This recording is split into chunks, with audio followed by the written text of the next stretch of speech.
back, everybody, to the SmallTown Collectibles YouTube channel. I am Jimmy the Don. Trying that out, Panda. Jimmy the Don. That's what everybody seems to call me, so I'm just going to go with it. I'm going to go with the Don. But my guest today is, I love the channel. I love his Sunday live chat. You're going to see him doing some CGC unboxings, occasionally a mystery box. If my man gets a grail, he'll open that on his channel. But I guess primarily does the Sunday mail call video, kind of hang out. One of my fellow brothers in the Burke family, Adrian Pandaawesome316. Welcome to 10 Questions, brother. What is going on? What is going on? Oh, man, glad to have you. And before we jump into the 10 questions, I was sitting here, kind of going over the questions and kind of getting myself prepared. And then I had on YouTube, and I come across, and I'm probably late to the party based on the number of views these things have. But have you ever seen these like slap competitions where people slap each other in the face? Oh, yeah. That is insane. Yeah, they have tables set up just like arm wrestling. So you have some people that are actually hanging on to the table when they're slapping. And it's crazy. And then you got some of these random videos where they got their buddies behind them. Guy gets smacked and is out, and his buddy's just picking back up and setting back up there. I'm like, thanks, man. If that was my buddies, I'd be upset. Right, exactly. I don't want to be in this anymore. No, like that's insane. I can't believe people actually stand there. Like if you're boxing, right, or MMA, right, there's some training to that. There's some skill, and I'm sure these guys train too, but at least you're trying to move. Right? When the punch is coming. When these guys are just standing there waiting for the slap to come. I don't know. I just came across that. Like, I hate to dump that on you this morning, but like I was just sitting here kind of preparing. I was going through YouTube, and I came across this video, and I was like, what is this? And then I was like, who in their right mind would do that? So, yeah. And you can tell that most of them are in bars. So you can tell the kind of people that are really wanting to get into this slap contest. Like, it's crazy. But like, you have some of the craziest looking dudes actually doing this. And then it's like the really big guys, not like huge, like muscle bound guys or anything like that. But it's like huge guys that come out there with like, really big ass beer belly. I know these guys have to have like massive hands. And, And then like some of their faces after they get done, just like, I don't know. But okay, sorry, didn't mean to go off on that sidebar. But no, like I said, fine. I just kind of come across that, and I was kind of interested. So, question one, Panda, is always, what or who got you into comic collecting? So comic collecting has always been something that I've done since I was a young kid. It started off with my grandfather. When I lived in El Paso, Texas, my grandfather lived with us, and every day, like it had to be every day. At least that's how it is inside my head, right? Every day he would go and get a lottery ticket from like the corner Circle K or whatever gas station it was. I think it was a Circle K. But there would be a couple times where he would take me along with him, and he would always buy me something. And then one day they had this spinner rack. And, he asked if I wanted a comic book. And so I picked the Spider-Man versus Wolverine, which is, I wouldn't say it's a classic cover, but it's one that is memorable to me. And the copy that I have is either the copy that my grandfather gave me or one that I had bought to replace the one that my grandfather had gotten me. So just as long as it's in my PC, that's all I care about. But in my recollection, like whether or not that comic in my PC is actually the comic that my grandfather gave me, I couldn't tell you for sure. So I'm just glad to have it in my PC. But did you ever have a time like, you were a kid and then you kind of like, I know, we talk about it a lot on here, but there was a time that I collected, that I moved away from it, and then I came back probably like, I don't know, going on 5 years now. Did you have that, or have you pretty much collected your whole life? No, I had that. That's exactly what ended up happening. So probably around, what's the schooling? Is it grade school or is it middle school right before high school? Middle school, right before high Middle school. school. Yeah. Right. So it was right around middle school that I decided to stop collecting, because I used to collect a lot of the 90s, X-Men cards and stuff like that. So it went from comic books to card collecting to not collecting at all, because, I've always been a big guy. I've had this nickname Panda forever, ever since grade school and stuff like that. And it's because, I like to give hugs, and I've always been a big guy. And, simply because I'm Asian, they're like, hey, you're like a big, cute, cuddly bear, but you're Asian, so you got to be a panda, right? So that's how I got the nickname Panda.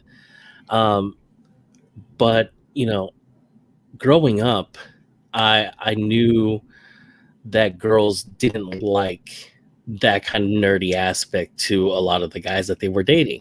So I was like, I got to drop this if I want a girlfriend and blah, blah, blah. And so, tail end of middle school, going into high school, I didn't collect anything. It wasn't until I got with my wife, and we just celebrated our 8-year anniversary. Congratulations. Yeah, thank you. On June 1st. June 1st and June 2nd. So we actually have 2 anniversaries, and that's a long story too. But so we just celebrated 8 years, and we've been together for, I think, 10 years. And so right around 2011, I started picking up some comic books here and there, but it really wasn't anything like, hey, I'm really going to get like a whole short box or anything like that. Kind of fell off. And then in 2019, I started kind of getting into it, probably around November, October of 2019. Started watching Gem Mint Collectibles, just because I was watching other shows like Comics Explained and Comic Tropes. And, that's how I was getting my daily comic book intake. I wasn't actually collecting any of the comic books at the time. And then sometime during Gem Mint Collectibles, he started promoting this Two Brothers comics. And so I went and checked them out, and I just haven't left. It was through Two Brothers that I met Steve from Burke Family 54 Comics. Because I was talking to Dustin, and Dustin was like, hey, if you're a really big Power Rangers guy, I've got a guy that you should talk to, and he's in the chats as well. You should check him out and everything. And so, I started checking out Burke Family 54 Comics, started Instagram messaging him and everything like that, became quick friends. And then one day during their live chat on Thursdays that they usually did, which was with Burke Family 54 Comics, Ryan New Guy, who is now Cosmic Campfire, and Dustin from Two Brothers, and they would read comic books and review them on Thursdays. And one day Ryan was out for whatever reason. And so, Steve just messaged me and was like, hey, I know that you're always inside the chat. Why don't you come on and, try it out? So I got kind of pressured into doing this whole YouTube thing and all that. And so I started becoming a regular on the Thursday night chat. And so I started getting regular, asked to come back and stuff like that. And then I finally became a permanent member of the Thursday night chat. So it was me, Ryan, Dustin, and Steve there for the longest time. And so that was a lot of fun. And I still do the Thursday night chat with Steve. But since then, Steve and Dustin have really pressured me to do YouTube. And so I finally did YouTube, and that's almost been about a year now. Cool, man. So that was actually question 2 was why did you start a YouTube channel? So peer pressure. So yeah, basically peer pressure. So basically Dustin and Steve were like, Panda, do a channel. Yeah. Actually, it was a friend of mine, Jake, who had told me hey, you talk about comic books a lot. You should do YouTube. You should do some sort of podcast or something like that. Record yourself. And it was just one person. So it was my friend Jake, who I've known since 5th and 6th grade, and has been one of my best friends forever. And so, when you listen to people that give you advice and stuff like that, sometimes you take that advice and sometimes you let it roll off your shoulder just because they say so much to you. You're just like, okay, this is one of those throwaway comments or whatever. So he's actually the one that's really wanted me to do YouTube for the longest time. But it wasn't until I met Steve and Dustin that really pushed me to do it. And so my first video was actually a video that I shot on my cell phone, which I still shoot on my cell phone. But I shot it on my cell phone and I gave all this stuff to Steve. And I was like, dude, Steve, I don't know how to edit. I don't know how to do anything. I don't have an intro. Like, can you help me out? And he actually helped me out with my intro, the intro that I have today, and the music. The only thing that I chose was the music. But he was the one that did my intro. He did my lower third. I didn't even know what a lower third was. And then he edited my whole video together, even put my thumbnail together. So that first thumbnail and video, that was all edited by Steve. So if there's any kind of wonder or magic to that first video, it's all thanks to Steve, man. That's awesome, man. So question 3 is, like, people collect in different ways, but like myself, I'm a reader. I read a lot of stuff, not just I read a lot in my spare time. Or do you consider yourself a reader who collects, or do you just collect?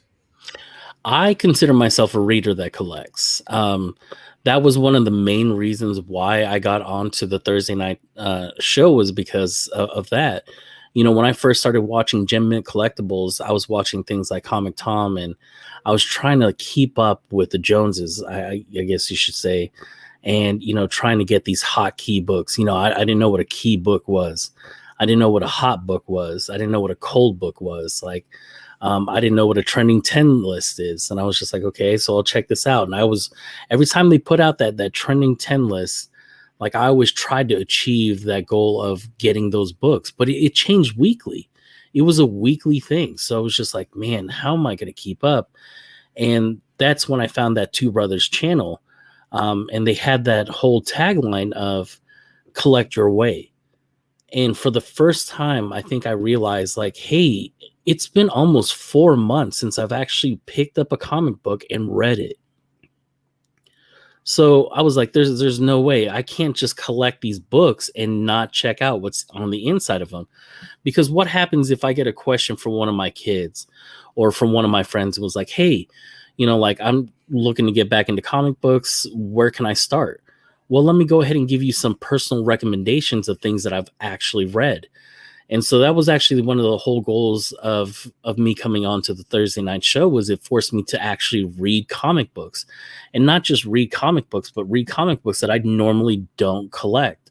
Like, for me, it was mainly Marvel. That's all I picked up was Marvel titles, is because it's Marvel titles is all I knew. Other than the Turtles, which is my first love. Like, when I first got into it, Turtles were the first thing that I gravitated towards, because I knew they had comic books, and I knew there was a couple key things and stuff like that I really wanted. So Turtles has always been my first love. Is that because, is it more nostalgia? Like, when you were a kid, you watched the Turtles, and that's why you gravitated to it? Or was there just something you didn't know about the Turtles and you just like, oh, dude, this is awesome, and kind of gravitated toward it that way? It's definitely, I've always had a love for Turtles. And so, what's it called? I've always loved Turtles. There's lots of pictures of me from growing up in high school and college, and my work, or I'm just wearing nothing but Teenage Mutant Ninja Turtles gear. I've always loved the Turtles, and so when I found out that it had an ongoing series, I was like, okay, I got to go check that out. By the way, it sucks. Like, I'm not afraid to say it. Like, I love the Turtles, but man, this ongoing series sucks. Now, The Last Ronin's been really good. Like, I've done. Yes. Oh my God. I've been so on board with The Last Ronin.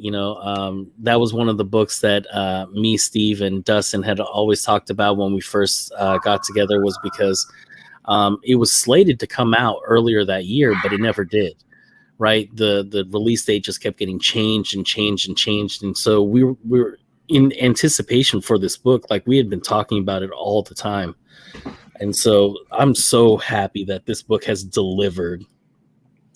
Well, I don't read a lot of turtle books. Like the Turtles was a little bit like I missed the Turtles, right? As Yeah. far as what I watched on TV, like I missed the Turtles. I was a little older when that came out, and so I didn't catch that. The Last Ronin's really the first turtle book that I've ever read, and it's awesome. Like I love it. Like it's a great book. Like I mean, just on a whim, like. Is there a particular, maybe a trade or a series of the Turtles that I should go pick up and take a look at? For me, it would be that first volume, first trade paperback if you can. Number one is obviously really expensive.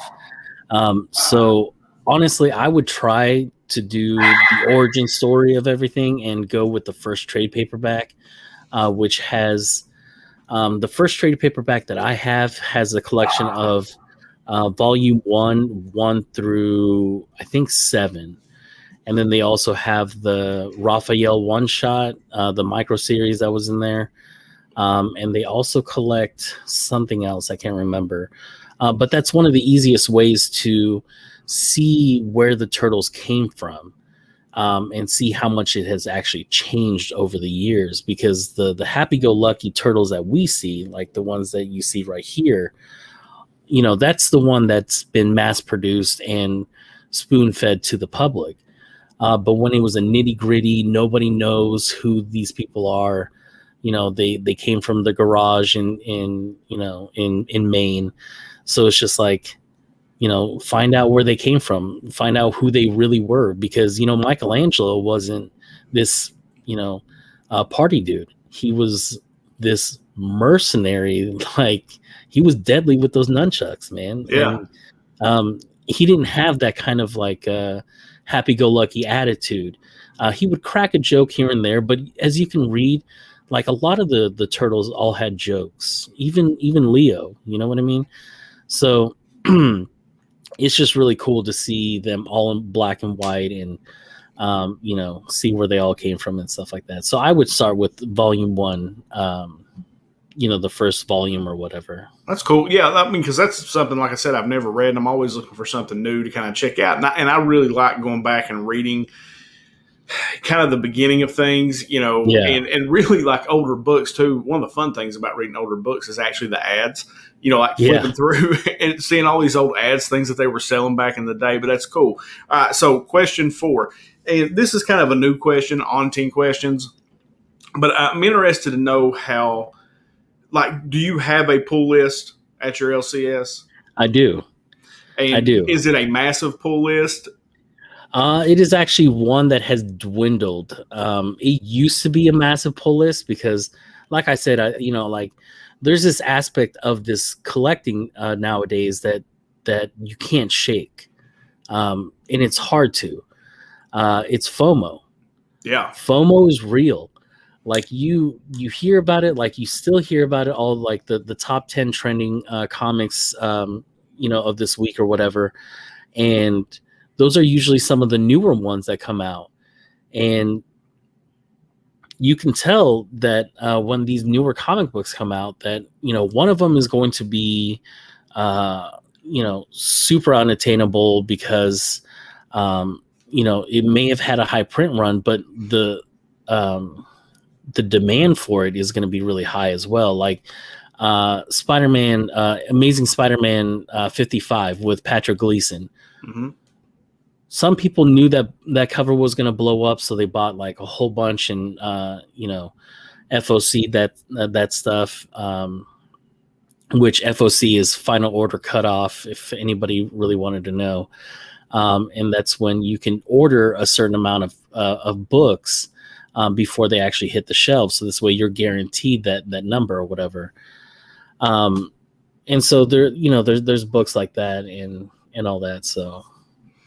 Yeah, no, as far as like, I know when I first got back into it, right, it was when Rebirth started. I'm a DC fan. Yeah. So when Rebirth started, that's like, I just happened into a comic shop.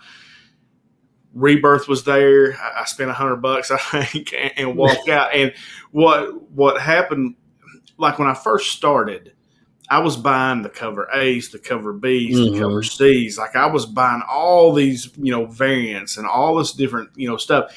And then I was like, well, okay. Like since I started back collecting, like the way I collect has changed probably, God, at least 5, 6 times. Oh yeah.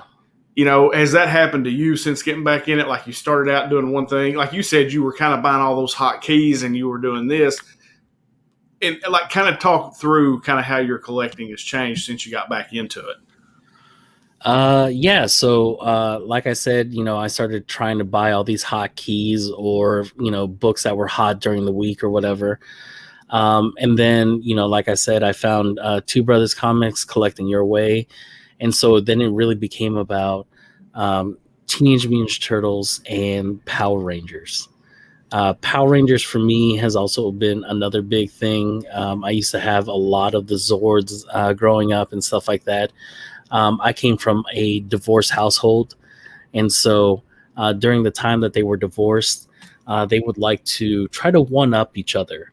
And the way that they did that was through buying me the toys, me and my sister. My sister, she was doing her own thing with Barney or whatever. I can't even remember.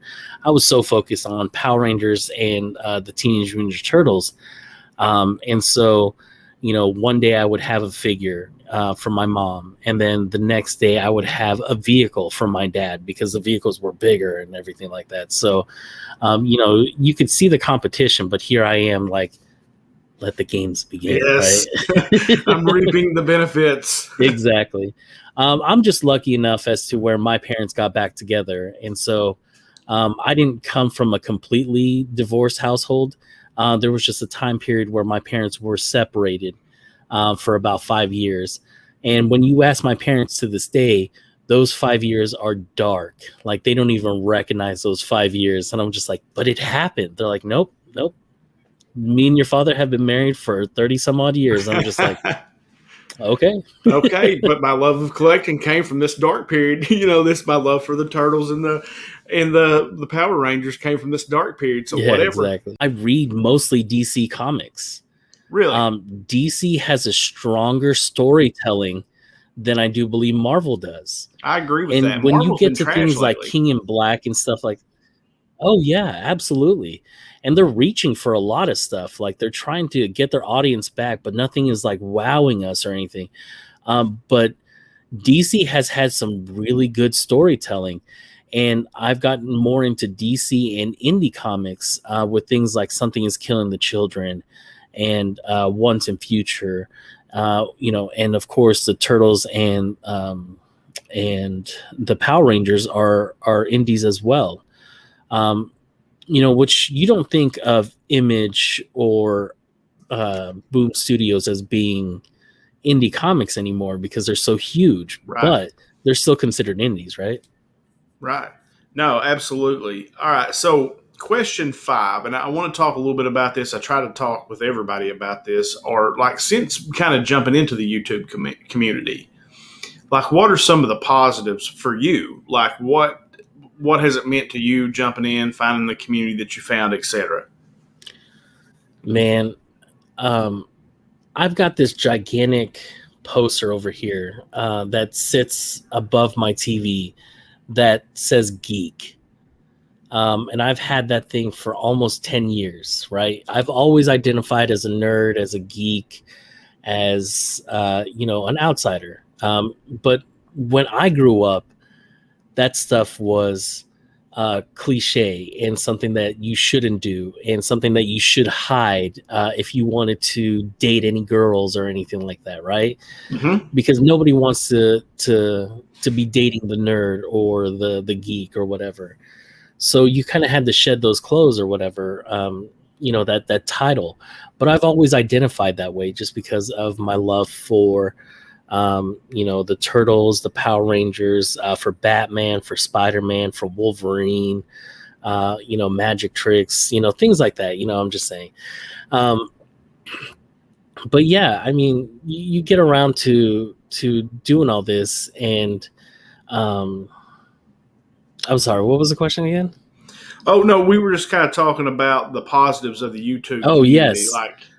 And so, I've always identified that way. And so, to finally find a community of people of like-minded, um, ways here, it was just amazing. And it just, I got welcomed into this community with big open arms. And so when everybody messages me on Instagram and stuff like that, I was like, hey, I'm new to this and stuff like that. I just wanted to see if there's any recommendations, or like, hey, I just wanted to say I caught the show and, you did a great job. Like, I really want to give them that same feeling that I got when I first got here, was that whole acceptance. Like, it didn't matter what walk of life you used to do. Like, we're going to accept you. We're going to go ahead and bring you into the fold, and act like you've been here for the last 10 years. And that's exactly how I definitely want to, um, you know, and I wouldn't say monitor. I like make my shows after, is, that feeling of being welcome. So, when I do my Sunday mail call and hangouts, I put a straight up link to the StreamYard so anybody could show up. Because that's all I want, is just a hangout. And that's one of the best things about this community, is that it never disappoints. There's somebody new every single time I do it, and there's somebody that brings in new life to the show. And so it's just awesome to see how it changes weekly, just because of the people that are starting to get brave enough to get out from behind the chat and actually, show themselves. And that's actually something that, I would love to do for a lot of those people. Like, I know there's been a couple of people like Alex Tapia from Tapia's Family Unlimited. He's told me multiple times that, he's watched me and Steve, and because of us, like, he's started his own YouTube channel, and he's over 200 some odd subscribers now. So that's awesome to see him start from nothing to have all these subscribers now. So it's been really cool. Those little achievements are things that I'm really glad to be a part of. I think that's the thing, is not that I want to be in the spotlight for a lot of things. It's just knowing that I'm a part of something. And so that's what I feel like this YouTube community has really done, was it has really made me feel like a part of the fold. It has really made me feel like the wheels are turning, and I'm having, a little part in making that wheel turn and stuff like that. So I think that's just been one of the best feelings. And, meeting people like you, Jimmy, and, like Steve and Dustin and Ryan and Mark from Legion of Comics, and just all those other guys, Remy Q and DJ Lynx. And, I would have never found you had it not been for DJ Lynx. I think one of his, we were talking backstage, and he was just telling me about SmallTown Collectibles. I was like, all right, yeah, I'll go check it out. And so I started commenting on a couple of your videos and stuff like that early on. So it's just been amazing to see, the next up and coming person that is coming up, and, how they got welcomed in. And it's so funny to hear people's first reactions with you. They're like, oh, I thought you were this huge thing, and now, like, I can't believe I'm friends with you. And like, that's how I feel with like people like Gem Mint, because I knew Gem when he had like 20 some odd thousand people. I mean, that's no big that's a pretty big feat, getting 20,000 all within itself. But now he's got like over 120,000. Right. And so to still be able to message this guy, and this guy is like the most down to earth dude, and you're just like, wow, like, I really thought that some of this stuff could have gone to people's heads, but man, it's never once filled his head up, as to where, the only thing that comes into the room is his head, Now, I like, think that's a great point, man, because with Jim, I had 100 subscribers and started doing 10 questions, and just messaged him and was like, hey, man, would you come on 10 questions? He was like, sure. And I was like, what? I was like, holy crap. And he is super cool. And you're right.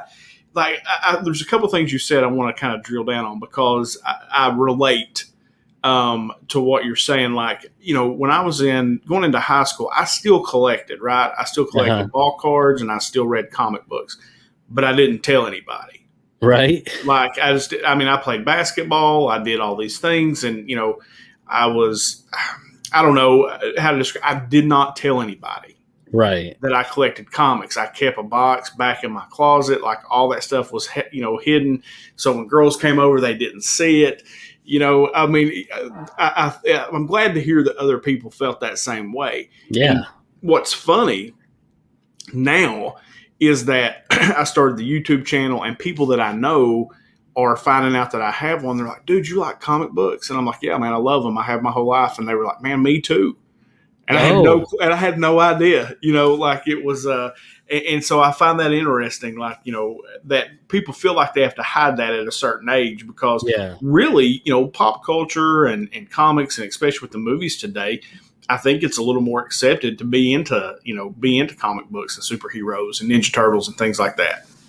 Right. And it's so funny on how many, like, okay, so I've got a Teenage Mutant Turtle shirt on now, but had I had one back in high school, you know, that would have been looked as I'm being childish, that I'm not dating material, right? And so, like, these are things that are going on inside my head, Sure. right? Just because, but now as a 30-year-old man, I'm wearing a Teenage Mutant Ninja Turtle shirt, and I get people coming up to me all the time going, "Dude, I love your shirt," and all this and that. And I'm just like, they have no idea that I've got a YouTube channel. It's all because of the shirt that I'm wearing.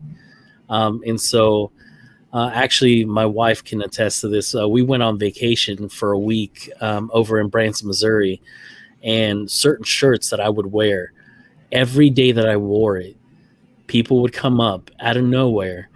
Like Silver Dollar City, I've had a couple people come up to me, and I was wearing this Michelangelo shirt, and people were coming up and be like, "I love your shirt, dude. That is amazing. They are awesome." And I'm just like, yes, that's what this is all about. Yeah, man, that's cool. Yeah, and no, and I agree. And this kind of will roll into question 6. And I asked Rod the Rican this because one of the things that I found, just kind of talking on what we're talking about, is about the acceptance of the community. Is it doesn't matter what your race is, it doesn't matter what your nationality is, it doesn't matter what your gender is, it doesn't matter. We all share this common bond. And I say this all the time, that if the world behaved like the comic book community does to each other, it would be a much, much better place. And I was kind of interested to know where you are Asian and that Asian culture. Are comics prevalent in the Asian culture? Like, is that, I'm not sure exactly how to ask that, but you know what I'm saying? Yeah. Now I've got cousins in the Philippines that collect comic books. Like, comic books are still things that are accepted over there. It's just not as prevalent as it is here. Um, Things that are more collectible out there are things like manga, where it's like the Japanese anime stories and stuff like that, and those are huge. Um, but in terms of comics, I think the only thing that people are really pretty much exposed to are the movies, because they don't have comic book shops like we have, and they're if they do, they're not as many as we have here. Like, in my town alone, I have 3. Well, 4, I should say. 3 that deal in new comic book days, and then a 4th one that just has all these back issues and stuff like that. So I've got 4. Around my cousins have to, if they don't have the vehicle, because they all share a vehicle out there, like my cousins and stuff like that. They have to hop on a jeepney, then they have to get onto sometimes a ferry, if they can. Like, they have to go through a freaking journey just to get new comic books. And even then, it's not even a guarantee that the new comic books that just came out are going to be available to them that day. It could be a week, could be 2 months before they actually see that one issue. And there are some comic book artists like Miko Suyan, that is Filipino. And then we also have Bon Bernardo, who is another great up and coming, artist, Filipino artist. And so, they're still, um, they're still available. It's just not as, I don't know, as popular as it is over here, as I would say. I wonder why that is. I mean, just maybe accessibility. I guess maybe getting the books. Probably, yeah, probably accessibility plus, things that they do like manga is made over there and then Yeah, shipped over here, so it's a lot more accessible to them there. So I think, it's a lot easier to read manga than it would be to read comic books and stuff like that. that's interesting. Yeah, and I don't know a whole lot about manga. Like, I mean, I know what it is, and but I just don't know a whole lot about it. It's not something I've necessarily gotten into. Are you into that? Yeah, not necessarily manga, but the Japanese anime, like My Hero Academia is a new one. And the great thing about this is that my kids are really into anime. And so a lot of these shows, like My Hero Academia, are things like that my kids have gotten me into. But the anime that I used to be, that I grew up with was Dragon Ball Z. Dragon Ball Z was it. That was, that's one of the other shirts that my wife is like, you're not to wear this out in public. It's a Goku shirt, but people love that shirt so much. They're like, oh, dude, I love that. Like, there was a couple times when we went out to a buffet and this like toothless lady that was, cutting into ham was like, oh, I've got a 4-star Dragon Ball on my arm. You're like, what the heck? Like, okay, I'll take a slice of ham and awesome on the Dragon Ball. Yeah, that's awesome, man. I love it. Yeah. All right, so question 7 is something that you had kind of touched on a little bit earlier as far as your reading preferences. And it's a question I've been asking everybody, and I get a different answer every time, so I find it interesting. Like you mentioned that, like the big two, like right now, DC really does have some good writing.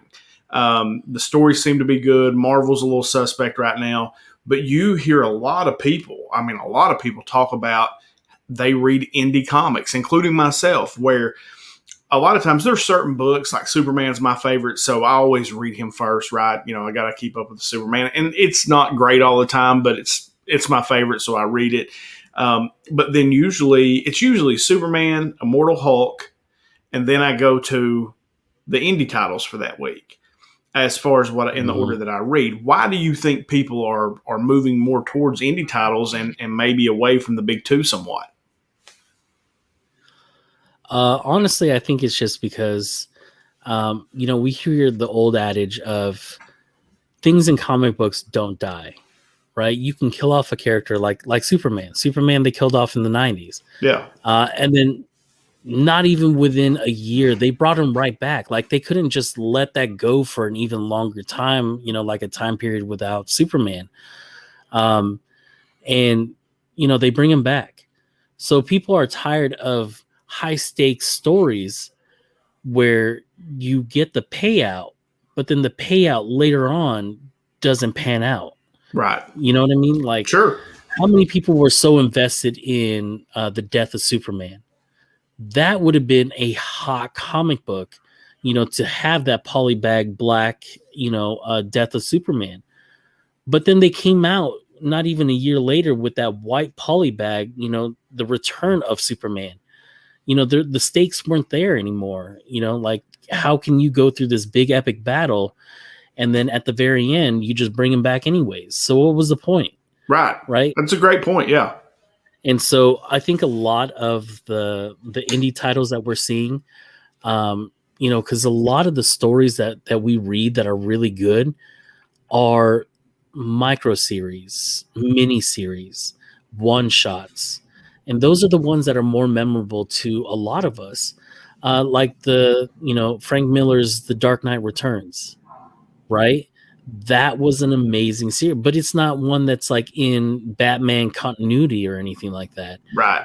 It's in its own little world. So to take characters and put them into different situations and have it not canon, it just seems like anything will go in this series. And if somebody dies, I know that they're not going to be coming back because this isn't canon. So when people think of storylines and stuff like that, especially me, who is a reader, I like to have these high stakes situations actually pan out and actually stay that way. So like right now, I know it's not, it's still part of the big the big two, which is DC's Black Label, which has been more of like the one shots and stuff like that, like A Nice House on the Lake. That was a Sure. surprising read. Oh, so Really, good. really loved it. And I had to really look at the front and be like, oh my God, this is DC. Like this is amazing. Well, that's one of the things that DC's done well is like there's a lot of, and I said it the other day, I was talking about something, maybe it was on the first appearances and key issues video that I do, but I don't like horror movies. Yeah. I never have, but I really like horror comic books. Mm-hmm. And DC's kind of jumped on that train as far as that horror genre. Marvel hasn't necessarily done that, but you're getting some really, really good writing out of DC right now, in books like that. And it is a very indie feel to it. Yeah, that's exactly what, that's why I had to look at the front of the book. I was just like, and this is DC? Because it's got that really good indie feel to it. Plus you got a great person like James Tynion IV doing, so. That's one thing I don't understand. Let me drill on that just a little bit to get your opinion on this. Like James Tynion IV, what all has he been writing?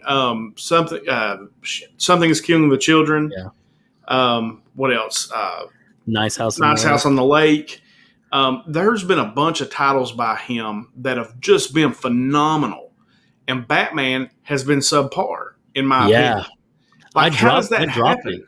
Yeah, like how does that happen? I have no idea. Maybe he's just got a niche to write, indie titles like that he can write one shots like that. But I think his passion is in those indie writings. So when you come back to Batman, it's not as prevalent. It's not. I don't feel like he feels like Batman is important to him. Yeah, that may be right. And two, I guess you got to kind of stay in canon too, right? So you got to kind of stay in, the continuity of the story, and you don't get to vary out and be as creative, I guess, as you could be. Like same thing with Spider-Man right now. Nick Spencer's run on Spider-Man is awful. I mean, it's, I still read it. I buy it every week. I buy Batman every week. I still read it just because those are my favorite characters, and I don't want to miss out, right? I'm afraid I'll miss out on something. So I continue to read, but I read Something is Killing the Children and Nice House on the Lake, and I'm like, how is this the same dude writing Batman? Right, exactly. I don't get it, because I would love to see some of that phenomenal writing that he has on Something is Killing the Children, some of the pacing, and some of the things that he does from Nice House on the Lake, and incorporate it into Batman to make it that much better of a story, because Batman is, one of my flagship characters that I've always loved. Like I remember back in the day getting the piggy bank that came with that awful cereal of Batman from, the 1989 movie and stuff like that. So I remember getting that in the Philippines, and I had like 2 of those piggy banks. And, it's a beloved character that I have loved for so long, and it's hard to keep defending Batman to people, because it's just like, this isn't one that you should be reading. Like I can't recommend it. I can't either. I mean, and I'm not a Tom King fan either, so the Tom King run for me, was not great. And then now the new, Tynion kind of started out. I thought, okay, we're going to get some new characters here. We're going to get some, and then all it's been is new characters, and maybe that'll pan out down the road. But as far, I don't know. Anyway, I don't mean to get off on a tangent on that, but I find that interesting as to how the same dude is writing the same books.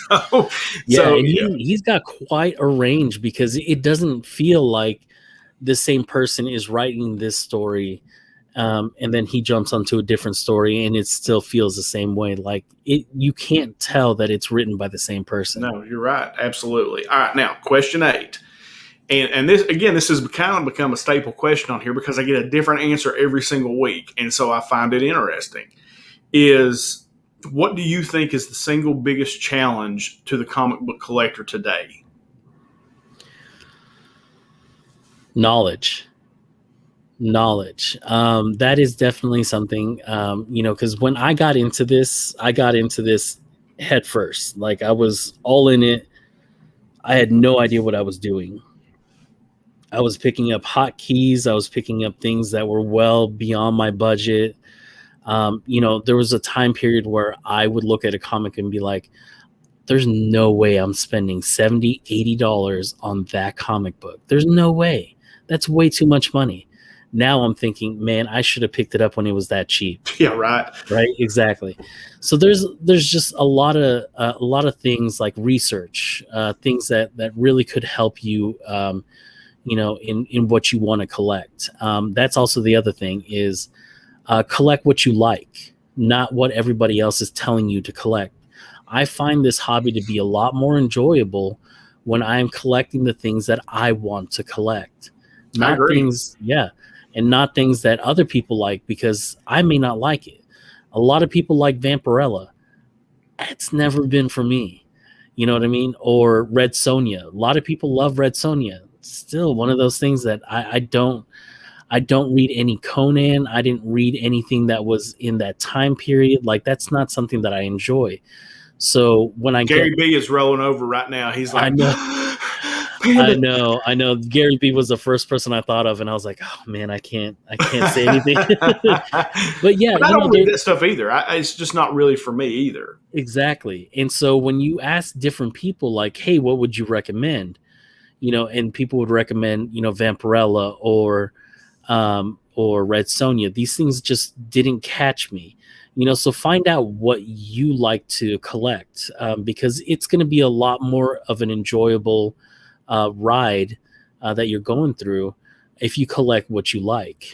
Because if you collect what you like, it's hard to be disappointed, right? And there's so much out there right now. Like there's so many good titles to read. Like I personally think this is like you don't want to say like golden age, but it really is for writing as far as there's a lot of really, really good stories out there right now. And it's hard to choose what to buy because, some books are $8, $9. I mean, like you can walk out of the comic book shop on a Wednesday and have dropped $100 and not even thought about it. Like, I mean, it's easy to do.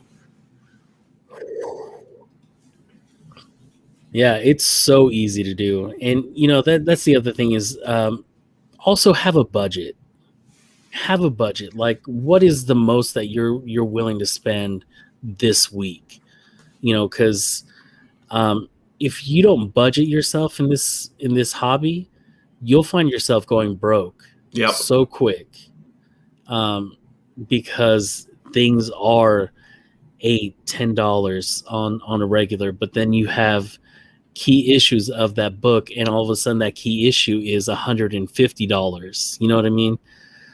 So you can go broke really quick trying to attain everything that you want to get. Go slow.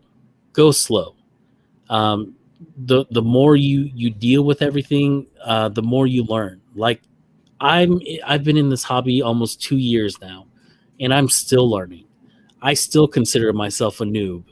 I'm a little bit more knowledgeable now, but I still consider myself a noob because I'm learning things every day about this hobby. And so that's just the other thing that I would say is just take it slow, because you can get really wrapped up into this. And, that feeling of I would never spend $70, $80 on a book like that can quickly dissipate when you're actually at the comic book store and you're like, yes, I need an Ultimate Fallout 4 for $700 raw. Right? You know what I mean? I know, man. It's so crazy to think that you would spend that much money on a comic book, but I've done it, and I'm sure you have too. So, man, questions 9 and 10 are kind of softball questions, but it's just things that, to kind of end the interview. So question 9 is what book are you chasing right now that you don't have? One that you really want, but you don't have that you're trying to chase down. So my ultimate grail has always been a TMNT #1 first print. Now I don't have a third print. First, second, or third, I would love a first, second, or third. I do have the 4th print and I do have the 5th print. And I just recently did a trade with the 5th print. I love the 5th print. It's really cool. But I've already got a 4th print and I'm looking towards getting a 3rd print.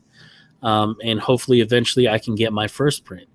Now, that has been a book that has been yo-yoing ever since I started getting into this comic book community, or into this hobby. And that is a book that just keeps yo-yoing in the way that it's only going up.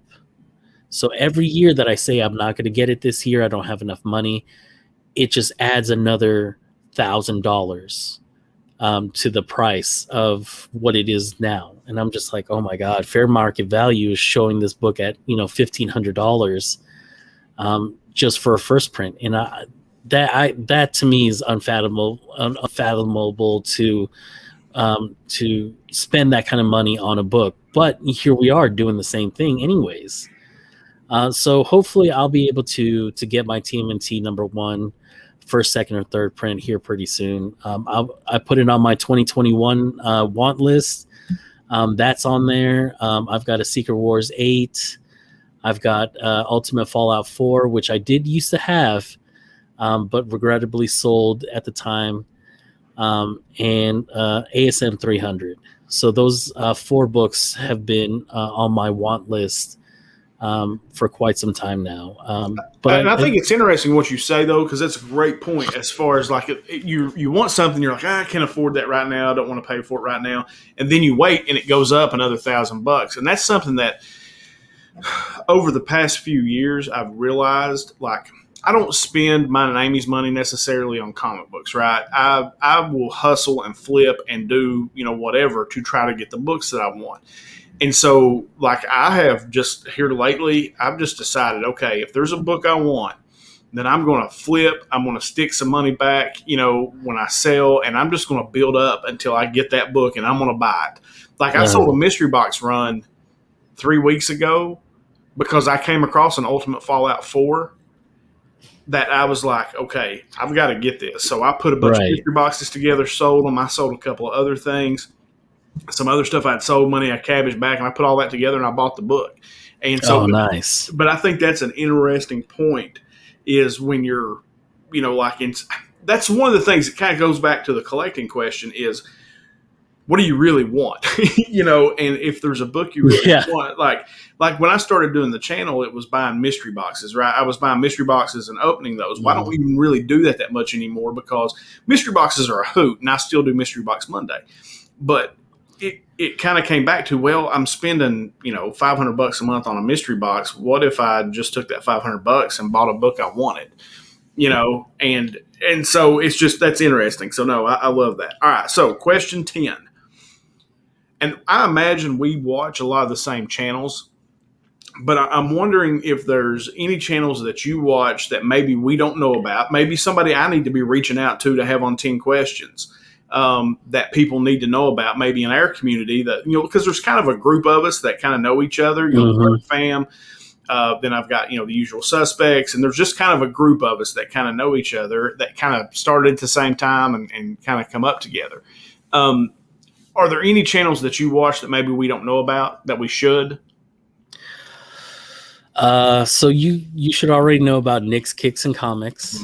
Nick's is awesome. Nick is awesome. Really, really down to earth guy.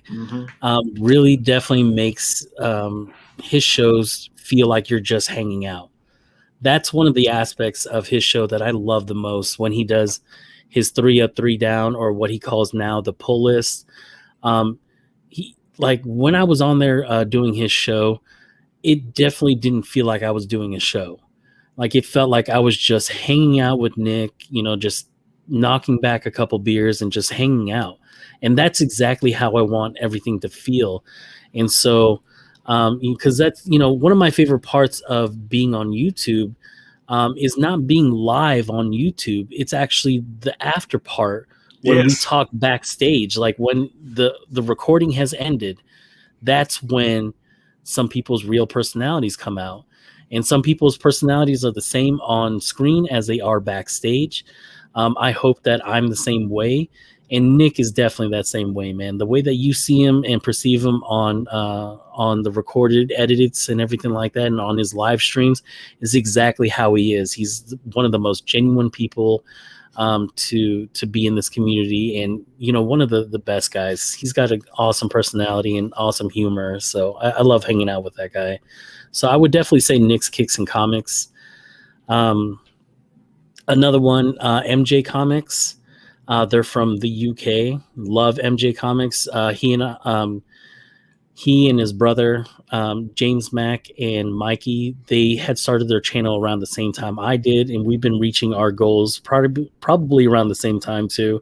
So it's just really cool to have another channel that is kind of in the same genre as I am, but doing so well.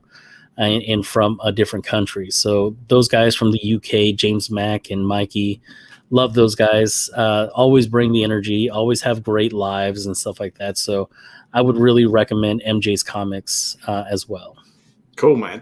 So I do want to ask this, and we'll make it part of this question is, another channel that everybody should be watching. I know everybody's watching is DJ Links. Oh, yeah. So how nervous were you to be on the rap battle? So nervous that I told them that I was not going to be doing it. Really? Yeah. So, Dan or DJ Links, when I was on In the Mix, he had actually come up with it during that time. And he's like, yo, I was just thinking about it. I was like, yo, don't ever have me on it. And he's like, really? Are you sure? I was like, yeah, don't even ask. And so he proposed it inside one of the IG chats. And, people were eating it up and saying, yeah, let's do it. That'll be great. That'll be awesome. I just so happened to be in the chat, and I felt pressured once again to go ahead and be like, hey, you know what? I got to get in on this. This is the first one. It may be, it may be bad. It may be good. I don't know. We'll see. But anything DJ Links does is good. So it's just, I had to be a part of it. And I'm glad that I got to be part of the first round of people to do it. But man, Jason slotted up, man, he came with it. So he did. And I thought you did a great job. Like, that's one thing I was kind of surprised. I thought everybody did a great job. I thought everybody kind of came with some really good lyrics, and that would be like, Slot was like, you need to come on there. I was like, are you out of your mind? Nobody wants to hear this hillbilly rap. Nobody wants to hear that. Nobody wants that. No need to get on there and embarrass myself. So, but no, I thought that was a good place to end it, man. So, guys, Adrian Pandaawesome316, you've seen for the past hour what a cool cat this guy is. Make sure you go over and check out his channel. I love the Sunday chat. I generally have to watch it on the rewind just because of my schedule, and I listen to it, I guess I should say, when I drive. But it's a great show. It's a lot of fun to watch, and then just the other videos he does, and go over and catch him on the Burt Fam channel with Steve on Thursday nights. A lot of good knowledge, a lot of fun, a lot of laughs, man. It's a good time. So I'll put links to all Panda stuff down in the description below. And before we end, want to make sure I tell you about the code over at Street Level Hero LA. That's STC10. Use that code, you get 10% off your order, but most importantly, 25% of your overall order will go to the American Cancer Society for cancer research. Very important cause to me. And I know Chris over at Cardboard Crazies has got a 24-hour event coming up soon with the money being raised for cancer as well and cancer research. So make sure you do that. Guys, the Panda, what can I say, man? I've had a ball, man. Thank you so much for coming on. Absolutely. Guys, this has been 10 Questions, and we'll see you next time.